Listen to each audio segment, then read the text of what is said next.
Good morning dear students. जैसा कि आप लोगों को पता है कि सीबीएसई बोर्ड में कार्बन एंड इट्स कंपाउंड में केवल आपके सिलेबस में कोवैलेंट रखा गया है। केवल आपके सिलेबस में कोवैलेंट कंपाउंड को रखा गया है।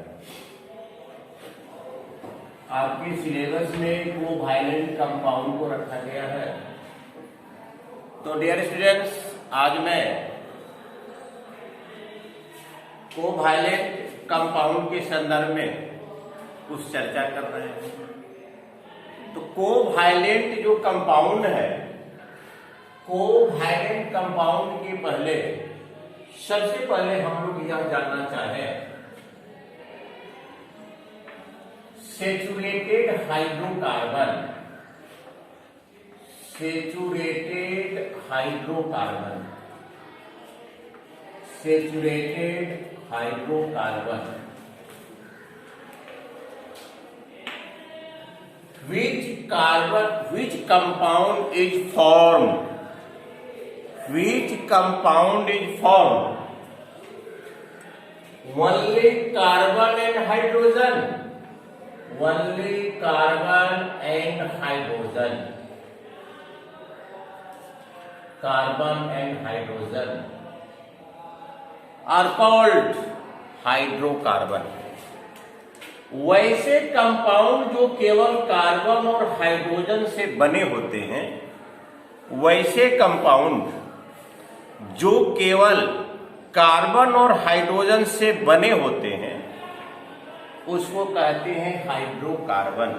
आपको पता है कि कार्बन एक यूनिक एलिमेंट्स है, कार्बन एक अद्वितीय तत्व है, कार्बन एक सार्वभौमिक तत्व है। कार्बन को आप जहां देखिए, चाहे वह आप मेडिसिन की बात करते हो, petrol, diesel, kerosene, live things, यानी अधिकांश प्लांट्स, अधिकांश पदार्थों में अगर आप देखिए तो कार्बन किसी न किसी रूप में जरूर उपलब्ध है, चाहे वह फूड सब्सटेंस हो। यह कार्बन की अपनी एक इसका प्रॉपर्टी जो है, खासकर चतुसंयोजकता जो इसकी प्रॉपर्टी है, जिसके चलते इनकी संख्या 4-5 लाख से भी ज्यादा है, इनके कंपाउंड की संख्या। तो डियर स्टूडेंट, सबसे पहले हम देखें कि हाइड्रोकार्बन को कितने भागों में बांटा गया है। हाइड्रोकार्बन को कितने भागों में बांटा गया है? एक सैचुरेटेड और दूसरा नॉन सैचुरेटेड। एक बांटा गया है सैचुरेटेड में, सैचुरेटेड, और एक बांटा गया है नॉन सैचुरेटेड में, नॉन सैचुरेटेड, नॉन सैचुरेटेड। एक हुआ संतृप्त और दूसरा हुआ असंतृप्त। एक होता है संतृप्त, दूसरा होता है असंतृप्त। संतृप्त को हम लोग क्या कहते हैं? संतृप्त, सैचुरेटेड को कहते हैं एल्केन, इसको कहते हैं एल्केन। एल्केन का मतलब होता है कम क्रियाशील, यह किसी भी रासायनिक अभिक्रिया में भाग नहीं लेता है। अगर इसको भाग के लिए प्रेरित किया जाए, भाग लेने के लिए किसी रिएक्शन में अगर प्रेरित किया जाए तो हर हालत में कैटालिस्ट चाहिए, क्योंकि इसका ऑक्टेंट कंप्लीट है, इसका ऑक्टेंट पूरा हुआ है, इसलिए किसी भी रिएक्शन में यह भाग नहीं लेगा। अगर वह रिएक्शन में भाग लेता भी है तो यह डिस्प्लेसमेंट रिएक्शन करेगा, इसके अलावा और कुछ नहीं। ये डिस्प्लेसमेंट रिएक्शन करेगा। अगर किसी हम कंपाउंड से, किसी एलिमेंट से अगर कंबाइनेशन इसका कराते हैं, रिएक्शन कराते हैं, तो यह डिस्प्लेसमेंट रिएक्शन में भाग लेता है। तो डियर स्टूडेंट्स, सैचुरेटेड हुआ एल्केन और नॉन सैचुरेटेड को बांटा गया है दो भाग में। एक बांटा गया है एल्कीन में और एक बांटा गया है एल्काइन में। एक बांटा गया है एल्काइन में। इसका जो जनरल फॉर्मूला होता है CnH2n+2 और इसका इसका होता है CnH2n, इसका होता है CnH2n-2। एल्केन संतृप्त, कम क्रियाशील, डिस्प्लेसमेंट रिएक्शन में भाग लेना। एल्केन क्रियाशील, एल्काइन अत्यधिक क्रियाशील। तो जितने भी कंपाउंड बनेंगे इस कार्बनिक चैप्टर में, उसका जो नॉमिनेशन का जो प्रक्रिया होता है उसके पेरेंट्स कंपाउंड एल्केन से ही लिया जाता है। चाहे वह एल्कोहलिक ग्रुप हो, एल्डिहाइड ग्रुप हो, कार्बोक्सिल ग्रुप हो, कीटोन ग्रुप की बात कहिए, लेकिन हर एक कंपाउंड का जो नाम रखने की जो पद्धति है इस पेरेंट्स कंपाउंड के अनुकूल ही होता है। अगर आप n=1 लेते हैं तो पहला मेंबर बनेगा इसका CH4। इसमें 1 नहीं लेते हैं डियर स्टूडेंट्स, इसलिए कि अगर n=1 से किसी कंपाउंड का फॉर्मेशन हो रहा है, अगर 1=1 से किसी कंपाउंड का फॉर्मेशन हो रहा है, जब उसके बेसिक स्ट्रक्चर में चलेंगे तो उसके ऑक्टेंट पूरा नहीं हो पाते हैं। अगर इसमें n=1 लेते हैं एल्किन और एल्काइन में, तो इसके ऑक्टेंट पूरा नहीं हो पाते हैं, कंप्लीट ऑर्बिट नहीं हो पाता है, इसलिए n=1 एल्किन और एल्काइन में नहीं लेते हैं। तो एल्केन n=1 ये बन गया आपका मेथेन। यह ध्यान रखिएगा डियर स्टूडेंट्स, एल्केन ग्रुप के जितने भी मेंबर हैं वह सभी ऑक्सीजन से संयोग करके जल और कार्बन डाइऑक्साइड देता है। ये पहला property, chemical property of the alkene, chemical property of the methane, chemical properties of the ethane, propane, butane, hexane, pentane. जितने भी एल्केन ग्रुप के कंपाउंड्स हैं वह ऑक्सीजन से संयोग करके जल और कार्बन डाइऑक्साइड ही बनाएंगे, जैसे CH4 plus O2, CO2 plus जल देगा और प्लस हीट देगा। आप देखिए जैसे आपका LPG है, LPG एक प्रकार का आपका हाइड्रोकार्बन है, C4H10 LPG liquefied petroleum gas. अब देखा जाए इसको बैलेंस में देखिए तो कार्बन 1 है, कार्बन 1 है, ऑक्सीजन 2 है, ऑक्सीजन यहाँ पर 2 18 है, यहाँ 2 कर दीजिए, यहाँ ऑक्सीजन 4 हो गया, यहाँ भी ऑक्सीजन आपका 4 हो गया, यहाँ हाइड्रोजन 4 है, यहाँ पर भी हाइड्रोजन आपका 4 हो गया। अब देखिए तो कार्बन इधर हो गया आपका 1, हाइड्रोजन हो गया 4, ऑक्सीजन हो गया 4। इधर चलिए, कार्बन आपका 1, ऑक्सीजन हो गया 4, हाइड्रोजन हो गया 4, 4 4 8 1 9, 4 4 8 1 9। इसको कहते हैं बैलेंस्ड इक्वेशंस। आपको हर हालत में बैलेंस करना है, क्योंकि द्रव्य के संरक्षिता का नियम बताता है कि अभिक्रिया के पहले और अभिक्रिया के बाद जितना प्रतिफल का मास होगा उतना ही आपका प्रोडक्ट का होगा, जितना रिएक्टेंट का मास होगा उतना प्रोडक्ट का भी मास होगा। इसलिए हम लोग बैलेंस करते हैं। तो डियर स्टूडेंट्स, पहला मेंबर हो गया मेथेन, सरलतम हाइड्रोकार्बन, सिंपलेस्ट हाइड्रोकार्बन इसको कहते हैं मेथेन। इसी को कोयले की खान में कहते हैं फायर डैम, दलदली स्थान में पाया जाता है तो मार्स गैस कहते हैं। जब इसको संपीड़ित करके कंप्रेस्ड करके सिलेंडर में भरते हैं फ्यूल्स के लिए, तो इसको हम लोग नेचुरल गैस CNG गैस कहते हैं। अगर पंकीले स्थान में पाया जाता है तो पंख गैस कहते हैं। और लिविंग थिंग में गाय और दीमक के आहार नाल में भी मेथेन गैस प्रेजेंट होता है। ये सबसे सिंपलेस्ट गैस है, सिंपलेस्ट हाइड्रोकार्बन है।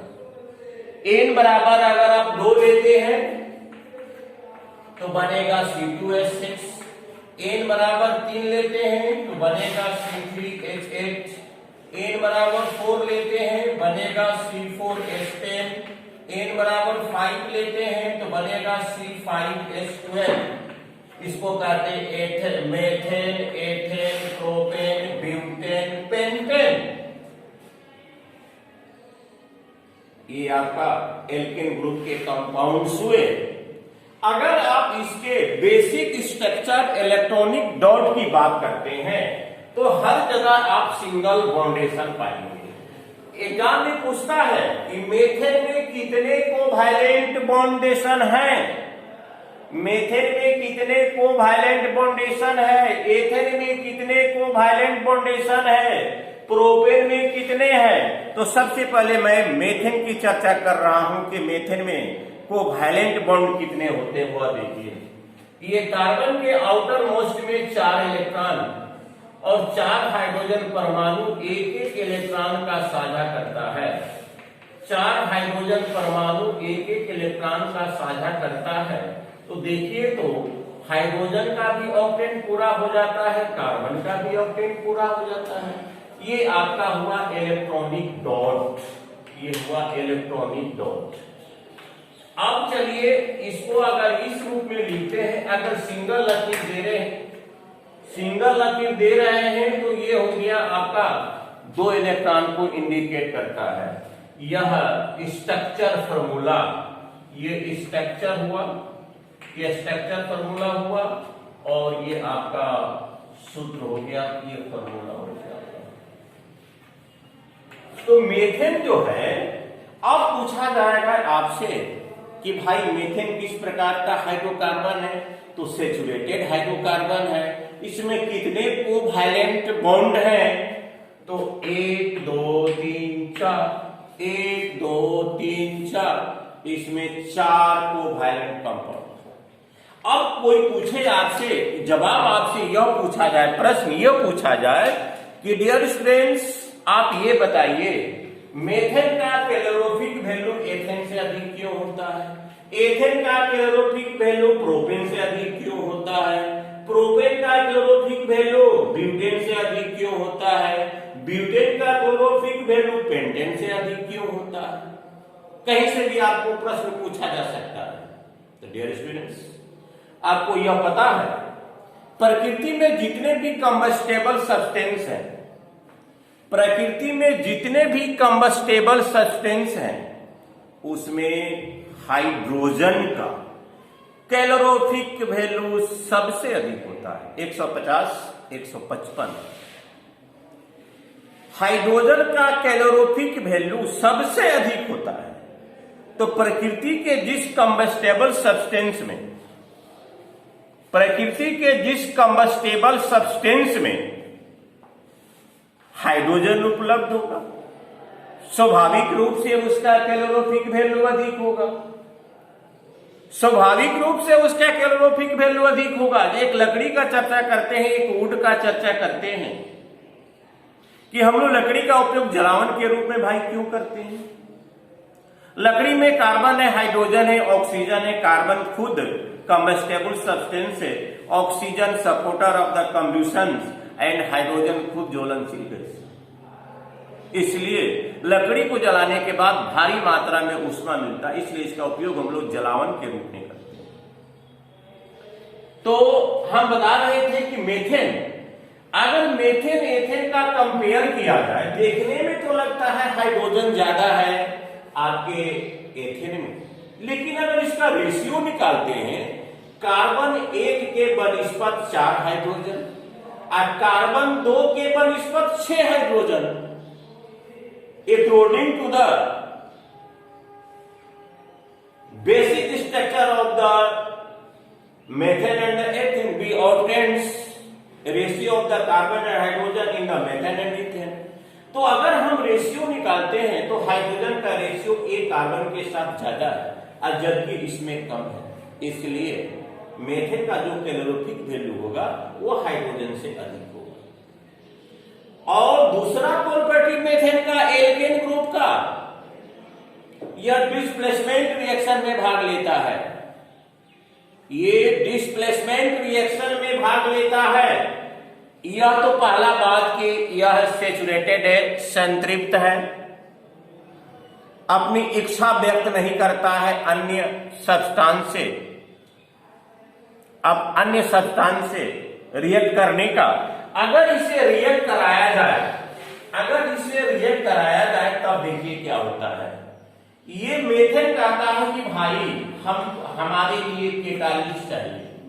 अगर मेथड की अभिक्रिया हम क्लोरीन से कराते हैं तो सूर्य का प्रकाश इसका कैटालिस्ट हुआ। अब देखिए सूर्य का प्रकाश कैटालिस्ट हुआ, ये कार्बन CH4 का कंस्ट्रक्शन इस प्रकार था, ये मेथेन ये इस प्रकार था। इस मेथेन में से एक हाइड्रोजन को हटा दीजिए, इस हाइड्रोजन को आप यहां ला दीजिए, इस हाइड्रोजन के जगह पर यहां 2 क्लोरीन है, एक क्लोरीन को इसमें ला दीजिए, एक क्लोरीन को इसमें लाइए और एक क्लोरीन को यहां भेज दीजिए। तो यहां क्या बनेगा भाई, CH3Cl, CH3 ये Cl बनेगा और एक Cl आपका इसमें चला जाएगा। देखिए मेथेन अभिक्रिया किया लेकिन डिस्प्लेसमेंट रिएक्शन किया, मेथेन अभिक्रिया तो किया लेकिन डिस्प्लेसमेंट रिएक्शन किया। अब चलिए ये 4 चरणों में करता है और अंतिम इसका जो फाइनली प्रोडक्ट होता है वह होता है कार्बन टेट्राक्लोराइड। जो फाइनली प्रोडक्ट इसका होता है वह होता है कार्बन टेट्राक्लोराइड। अब चलिए इसको रिएक्टेंट मानिए, CH3 Cl Cl2 सूर्य का प्रकाश CH2 Cl2 HCl। फिर इसको रिएक्टेंट मानिए CH2 Cl2 Cl2 तीर का निशान CH Cl3 CH Cl3 plus HCl। फिर इसको रिएक्टेंट मानिए CH Cl3 प्लस Cl2 तीर का निशान Cl4 प्लस HCl। ये आपका हुआ कार्बन टेट्राक्लोराइड। इस प्रकार से मेथेन, अगर आपसे परीक्षा में पूछा जाता है right the two chemical property of the methane, एक तो मेथेन ऑक्सीजन के साथ हर हालत में जलकर कार्बन डाइऑक्साइड जल और उष्मा देगा, दूसरा यह डिस्प्लेसमेंट रिएक्शन देगा बनाएगा, वो भी इसके लिए कैटालिस्ट चाहिए। तीसरा क्वेश्चन इस पर राइट द होमोजेनियस, सजातीय श्रेणी को लिखे एल्केन ग्रुप का सजातीय श्रेणी। तो n बराबर 1 2 3 4 ले लीजिएगा, n बराबर 1 2 3 4 आप ले लीजिएगा। Cn H2n प्लस 2, n बराबर 1 CH4, n बराबर 2 C2H6, n बराबर 3 C3H8, n बराबर 4 C4H10, n बराबर 5 C5H12। ये मोस्ट इंपॉर्टेंट प्रश्न आपका है होमोजेनियस समजातीय सजातीय श्रेणी। तो सबसे पहले सजातीय श्रेणी की विशेषताएं क्या होती है किसी भी ग्रुप में, चाहे वह एल्कोहलिक ग्रुप हो, एल्काइन ग्रुप हो, एल्कीन ग्रुप हो, कीटोन ग्रुप हो, एल्डिहाइड कोई भी ग्रुप हो, उसमें कंटिन्यूअस लगातार 2 मेंबर के बीच में CH2 का अंतर होता है। देखिए कार्बन हाइड्रोजन 6, 2 हाइड्रोजन अंतर हुआ, कार्बन 1 कार्बन 2, इस दोनों में CH2 का अंतर, इस दोनों में CH2 का अंतर, इस दोनों में CH2 का अंतर। और क्या, ये बढ़ते हुए परमाणु भार के क्रम में आपको मिलेंगे। कार्बन का हो गया 12 4 16 और 12 दूनी 24, 12 दूनी 24 और 34 हो गया, 12 दिया 36 8 44 हो गया, 12 के 48 10 58 हो गया, 12 के 60 12 72 हो गया, ये ग्राम यूनिट। अब देखिए ये सब डिस्प्लेसमेंट अभिक्रिया में भाग लेंगे, सबका केमिकल प्रॉपर्टी सेम है क्योंकि इसका बेसिक जो एलिमेंट्स है कार्बन और हाइड्रोजन है। इसका जो बेसिक एलिमेंट्स है वह कार्बन और आपका हाइड्रोजन है। ये होमोजेनियस सीरीज हो गया। तो डियर स्टूडेंट्स, आज के सिलेबस में हम लोग का ये एल्केन ग्रुप से संबंधित रहा, कल एल्किन बताएंगे, एल्काइन बताएंगे। आज तब फंक्शनल ग्रुप में चलेंगे। हम लोगों को फंक्शनल ग्रुप भी पढ़ना है कि जैसे आपका aldehyde group, alcoholic group, traditional पैमाने पर आप एल्कोहल कैसे बनाइएगा, ये सब जानकारी आपको दिया जाएगा। चलिए, थैंक यू वेरी मच।